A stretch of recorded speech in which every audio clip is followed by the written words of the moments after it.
ये लंबे अरसे से चला आ रहा है, विशेष प्रयास क्या रहेगा?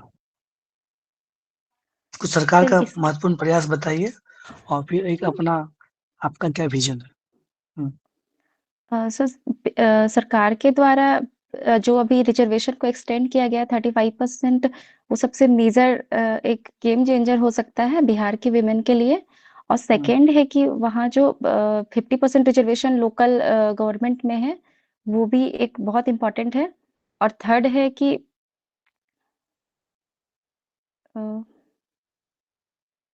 Sir sorry sir I am not able to recall. अच्छा ठीक है, आप अपना स्टेप बताइए कि आप एज़ एसडीएम किसी अनुमंडल में मंडल पदाधिकारी बनते हैं, आप क्या-क्या स्टेप लेंगे महिलाओं को जो कि मतलब होता है कि सामाजिक दबाव होता है, जल्द श शादी कर दी जाती है, पढ़ने का मौका कम दिया जाता है, एक बार पीटी नहीं निकला, चलो अब शादी कर देते हैं, तुम्हारी एज हो गई है। क्या आप कैसे उसको सही करेंगे आप? सर सब एज ए एसडीएम सबसे ज़रूरी है कि जो भी सरकार की पॉलिसीज़ है, जो भी प्रोग्राम्स है, उनको सही तरीके से एग्ज़ीक्यूट करना और इसके बारे में एजुकेट करना और अवेयरनेस फैलाना और एक रोल मॉडल कॉन्सेप्ट को बढ़ावा देना, जिसको देखकर जो विमेन आपकी मैरिड प्रेरणा विमेन है कौन है? वो भी। आपकी प्रेरणा कौन सर है? मेरी प्रेरणा टीना डाबी मैम है, जो कि एक आईएएस टीना मैम ऑफिसर है। है। ओके। Yes sir. स आप अपना 3 पॉज़िटिव और 3 नेगेटिव पॉइंट बताइए। सर 3 पॉजिटिव पॉइंट्स ये है कि अ, मेरी इंटीग्रिटी और हुँ, सेकंड है मैं हार्ड वर्किंग हूँ और थर्ड है कि अगर मैं किसी चीज़ को ठान लेती हूँ तो फिर उसको कंप्लीट करती हूँ एनी हाउ। और अगर ठीक है। नेगेटिव एस्पेक्ट्स की बात करें तो हुँ, फर्स्ट है कि थोड़ा इमोशंस ज़्यादा हैं हुँ। और सेकंड है कि अ,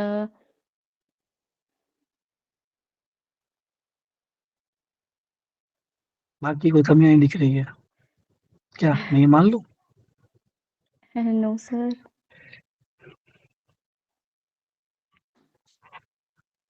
ठीक है, कोई बात नहीं। ये बताइए ओके सर। अभी पेपर पढ़ा है आपने? आज का यस कल सर। का यस सर। क्या कुछ न्यूज़ पता है? Yes sir. अभी बताइए। सर इंटरनेशनल लेवल पर देखें तो अभी सूडान क्राइसिस चल रहा है और यूएस गवर्नमेंट का डिफरेंट एस्पेक्ट्स आगे पता चल रहा है कि वो G20 में भी पार्टिसिपेट नहीं करने वाले हैं और COP30 में भी पार्टिसिपेट नहीं करने वाले हैं और सूडान क्राइसिस COP30 में के क्या लिए है? क्या इश्यू हो रहा है उसमें? वहाँ पे अभी तक क्या चल रहा है? सूडान क्राइसिस में? सूडान सूडान क्राइसिस में कौन-कौन से 2 पार्टी के बीच में लड़ाई हो रही है? जिनोसाइड हाँ, क्या हो सर रहा है वो उसमें? सॉरी सर कौन-सी इसके दोनों बारे में पार्टी? मुझे जानकारी नहीं है ज़्यादा। अच्छा ठीक है। अभी एक नई मूवी आई है बारामूला, जानते हैं उसके बारे में? No sir. बारामूला आपने क्या क्या है ये? किसका नाम है? कोई स्थान, कोई historical place? Baramulla yes sir एक स्थान ये है जम्मू कश्मीर में। एक अभी मूवी आई है इस पे, कुछ आइडिया है इसके बारे में? No sir I am not aware of the movie. अच्छा द ताज स्टोरी एक मूवी आई थी अभी वर्तमान में, जानते हैं उसके बारे में? सर आई कैन गेस कि वो ताज पे आपकी जो हॉबी ये आपका अटैक हुआ था। ऑप्शनल सब्जेक्ट क्या इकोनॉमिक्स है या हिस्ट्री है? इकोनॉमिक्स है। इकोनॉमिक्स है। अच्छा कोई बात नहीं, ये करंट अफेयर्स की चीज़ें हैं। ठीक है, सुजीत सर। इकोनॉमिक्स आपका ग्रेजुएशन सब्जेक्ट है ना? Yes sir. और ऑप्शनल क्या रखा है आपने? इकोनॉमिक्स ही है सर। इन्फ्लेशन क्या है, उसको कैसे परिभाषित करेंगे? Sir rise in price level over a time period को मेजर करते हैं तो उसी को इन्फ्लेशन कहते हैं। सामान्य शब्दों में उसे क्या बोलते हैं? महंगाई से शायद जोड़ते हैं, है ना? महंगाई। Yes sir. Yes sir. Inflation को कंट्रोल करने के लिए क्या-क्या टूल्स हैं?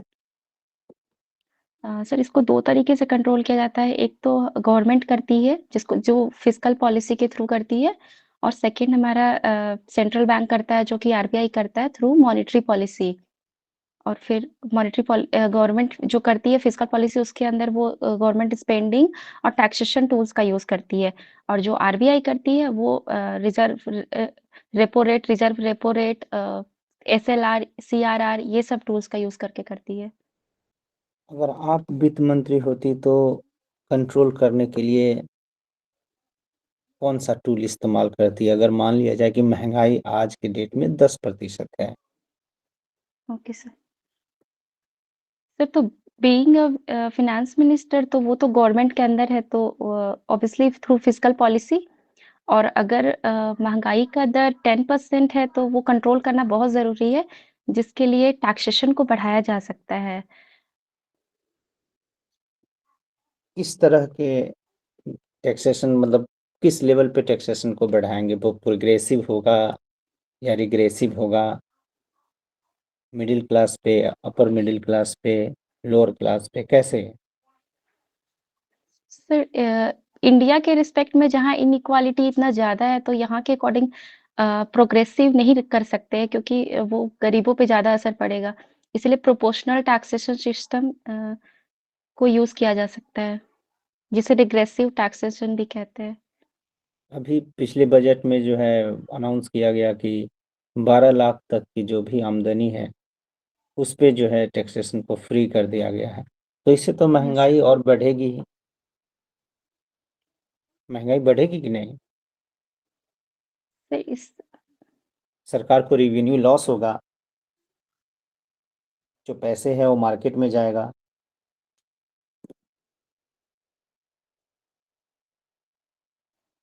कोई बात सॉरी नहीं। Sir, I am not able to. Bottleneck inflation का नाम सुना है? Bottleneck inflation. Uh, Sir, I can guess हाँ हाँ, uh, more than 100% rate of inflation. ठीक है, इसको देख लीजिएगा। बिहार के Okay, sir. जीएसडीपी में प्राथमिक क्षेत्र का कितना योगदान है? 19% approximately. 19% अप्रोक्सीमेटली। और सेकेंडरी सेक्टर का? 21%. 21%। कहा जाता है कि प्राथमिक क्षेत्र की तुलना में द्वितीयक क्षेत्र का योगदान अगर अच्छा है तो वो एक हेल्दी इकोनॉमिक्स की ओर इंडिकेट करता है। बावजूद इसके बिहार में इंडस्ट्रियल ग्रोथ बहुत कम है, इसको अनहेल्दी की तरह देखते हैं। तो इंडस्ट्रियल डेवलपमेंट के लिए क्या क्या आपके सुधार होंगे और क्या क्या आप इनिशिएटिव लेंगे अगर आप एक प्रशासक के तौर पे अपॉइंट होते हैं तो? तो सबसे पहले तो बिहार इंडस्ट्रीज में इतना लैकिंग है, इसीलिए इसका मेन रीजंस ये है कि फर्स्ट तो है कि बिहार में इन्वेस्टमेंट की बहुत ज़्यादा कमी है, और प्राइवेट इन्वेस्टमेंट की खास तौर पे, जिसको ठीक करने की ज़रूरत है, जो कि गवर्नमेंट कर भी रही है। जैसे 2016 में इन्वेस्टमेंट प्रमोशन पॉलिसी गवर्नमेंट ने लाया था। और सेकेंडरी है कि बिहार में जैसे टूरिज्म सेक्टर है, अ, और भी सेक्टर्स है जिसको प्रमोट किया जा सकता है। और सॉरी सर। कोई बात नहीं। Aditya sir? Sir, thank you. Neelu, yes sir. ये बताइए कि इस बार वर्ष 2025 का जो इकोनॉमिक्स का नोबेल प्राइज दिया गया है वो किनको यस सर। दिया गया है और किस विषय के लिए दिया गया है? सर, तीन तीन इकोनॉमिस्ट को मिला है। एक जॉयल मुक्केर, पीटर, और एक और है सर, ठीक है, जिनको क्या? How innovation drives growth, economic growth, इसके लिए दिया गया, इस कॉन्सेप्ट के लिए। ठीक, क्या होता है ये? सर, ये इकोनॉमिक्स का ही एक थ्योरी शुम्पीटर के द्वारा दिया गया था कि नए नए इनोवेशंस कैसे इकोनॉमिक ग्रोथ को बढ़ाती है। तो उसी पर इनका रिसर्च आगे कहता है कि अ, जैसे नए नए स्टार्टअप्स इकोसिस्टम है, ये सब कैसे इकोनॉमिक ग्रोथ को लीड करती है और नए ब्रेक थ्रू लाती है विद टेक्नोलॉजी। ओके ओके, ठीक है। आपने हेड काउंट रेशियो के बारे में सुना है? Yes sir. ओके, क्या मतलब क्या जांचते हैं इससे? सर इससे जाँचते हैं कि कितने हाउसहोल्ड या इंडिविजुअल्स है जो पॉवर्टी लाइन से बिलो है। पॉवर्टी, ओके, ठीक है। आपने बताया कि आपकी हॉबी ट्रैवलिंग है, यस सर। तो कहाँ-कहाँ घूमना पसंद करती हैं आप? कहाँ-कहाँ गई हैं? सर मैं साउथ इंडिया गई हूँ, आंध्र प्रदेश और हुँ, हुँ। और ईस्टर्न स्टेट्स गई हूँ, साउथ असम। में कहाँ गए थे आप, साउथ इंडिया में? सर साउथ में गई थी आंध्र प्रदेश, बालाजी, वो रिलीजियस था सर, ओके। टूरिज्म। और अच्छा, फिर ये सिंगापुर गई बताइए हूँ कि आप लास्ट ईयर। ओके, आप ये बताइए कि आप ट्रैवलिंग में, है ना, आप यस सर। अकेले कहाँ गई हैं घूमने के लिए, बिना फैमिली, बिना किसी सहायता के? सर हम लोग inter zonal university youth festival था असम में, उसमें हम लोग गए थे। ओके। अच्छा, ये बताइए कि अगर आर्थिक चुनौतियाँ हों, ठीक है, तो एक व्यक्ति जो है वो कैसे ट्रैवलिंग कर सकता है? ट्रैवलिंग तो काफ़ी खर्चीली हॉबी है ना? एक व्यक्ति जो आर्थिक चुनौतियों से जूझ रहा हो, कैसे ट्रैवलिंग करेगा?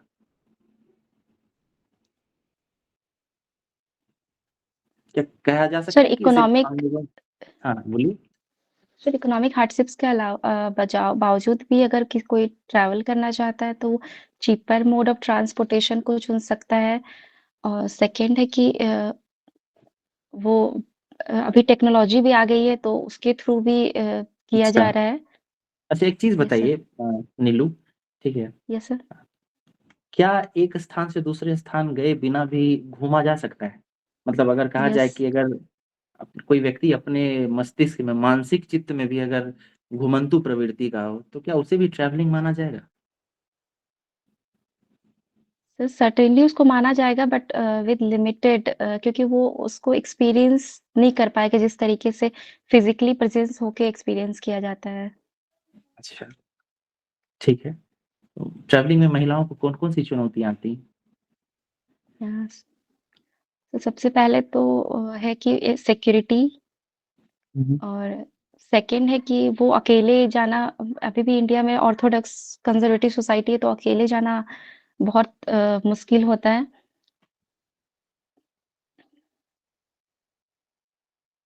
मधुबनी पेंटिंग भी और आपकी एक हॉबी रही है, यस सर।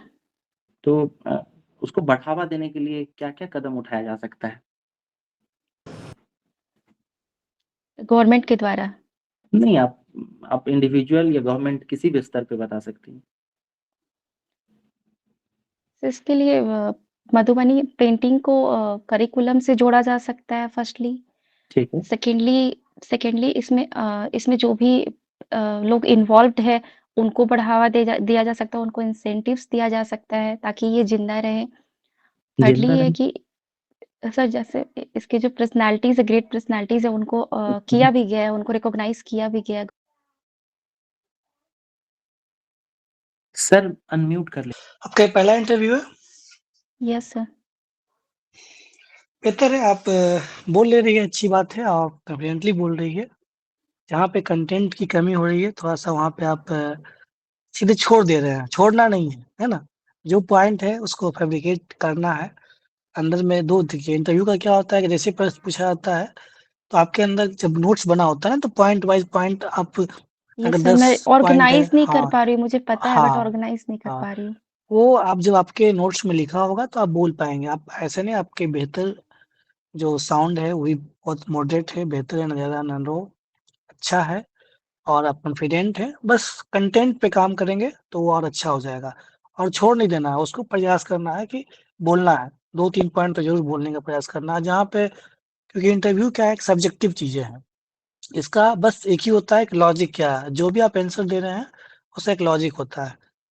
अ, आप जैसे कि आप बताएँ प्रेरणा के बारे में, तो फिर टिनेडा भी आप अपने आप को खुद भी बोल सकती है, वो और ज़्यादा बेहतर आंसर होगा कि मैं अपनी प्रेरणा खुद हूँ, वो ज़्यादा बेहतर आंसर होगा। आप बताएँगे कि मैंने कैसे फिर से अ, रिकवर किया अपने आप को, फैमिली प्रेशर वगैरह जो भी झेलते हुए फिर से मैं तैयारी कर रही हूँ, आज फिर मैं आपके सामने बैठी हूँ सर। वो ज़्यादा बेहतर होगा, किसी और का क्यों लेना? Okay sir. बाकी content in context of Bihar, in context of जो भी है उसको आप देखेंगे, करंट अफेयर्स वगैरह पढ़ते रहना है। Sujit sir, all the best. हाँ, अच्छा है, इनका कॉन्फिडेंट और वॉइस लेवल बहुत अच्छा है। ऑप्शनल जो इकोनॉमिक्स है और ग्रेजुएशन सब्जेक्ट है इकोनॉमिक्स में, देख लीजिएगा थोड़ा क्या है, इन्फ्लेशन को कैसे परिभाषित करेंगे, क्वालिटेटिव इंस्ट्रूमेंट क्या है, क्वांटिटेटिव इंस्ट्रूमेंट क्या है, बाकी और सारी चीज़ें स्पेशली बिहार के कॉन्टेक्स्ट में आप देखेंगे। एग्रीकल्चर वाला प्राथमिक सेक्टर, द्वितीय सेक्टर का क्या है, तृतीय सेक्टर में कैसे पर्यटन वगैरह को और बूम किया जा सकता है। महिला हैं तो महिला रिलेटेड कुछ संवैधानिक प्रावधान को नोट कर लेंगे, कुछ जो लीगल राइट्स हैं उसको नोट कर लेंगे, और साथ ही बिहार सरकार की जो महिला उत्थान के लिए जो भी नीतियां हैं और जो भी सरकारी योजनाएं हैं जिससे महिलाएं सशक्त हो रही है, उनका विकास हो, उन सबों को देख लेना है।